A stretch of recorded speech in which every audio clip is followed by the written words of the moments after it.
I'm Johanna, and I'm an architect and designer. And I'm Alvin. I'm also an architect and a designer. And together we run Polymorf, which is a multidisciplinary practice for design, architecture, and research, which investigates the borderland between digital fabrication and craft.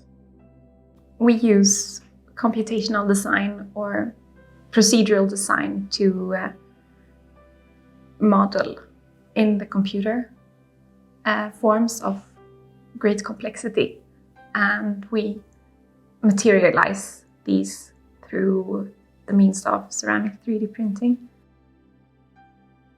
The idea is that we design processes, digital processes or algorithms that can generate shapes that are quite complex, that would have been very hard to design otherwise.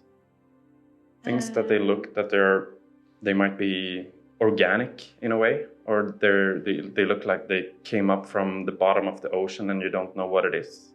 I think that's something that is intuitively frightening for humans, maybe because we don't know what this creature or object is. Is it poisonous, or is it good for me? I think it has to do with that. Previously, the shape has been the expensive part in production. So if you want to have an elephant or an eagle or a very intricate shape, it gets very expensive. But if you just want to have a box, that's cheaper, right? But when you 3D print, the shape doesn't matter anymore. You can 3D print whatever because the printer doesn't care. I would say the printer, or maybe the printer doesn't care, but the clay cares. So it's even more efficient to make a complex form than a straight boxy form, because the clay wouldn't like that and it would collapse. We are currently investigating how to implement these forms into an architectural scale. And one project that we are working on right now is how we can make these texturous bricks implemented in traditional facade systems.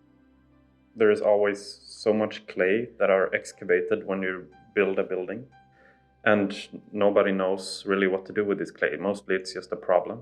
But what if someone could bring a printer to the site and a kiln and just build a building out of the material that is just brought up from the ground? And that makes it interesting, both in a sustainable way and also in a relatable way to the actual context, because the color of the ground will match. Like it will be from there. And that is one aspect of making a socially sustainable place. Because one of the biggest parts within architecture that we work from is the importance of building environments that people are enjoying and wants to keep. Because however sustainable the actual material choices are, doesn't really matter in 100 years if people think that the buildings are really ugly, because then they will just tear them down. And that is an aspect of sustainability which is very interesting to us.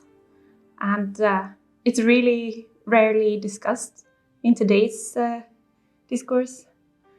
And an example is that like the old parts of towns are the most appreciated, and this house from the 16th century is not in any risk of being demolished. But that is maybe a house from the 80s or 90s today is at a very, very large risk to be torn down because people think it's ugly.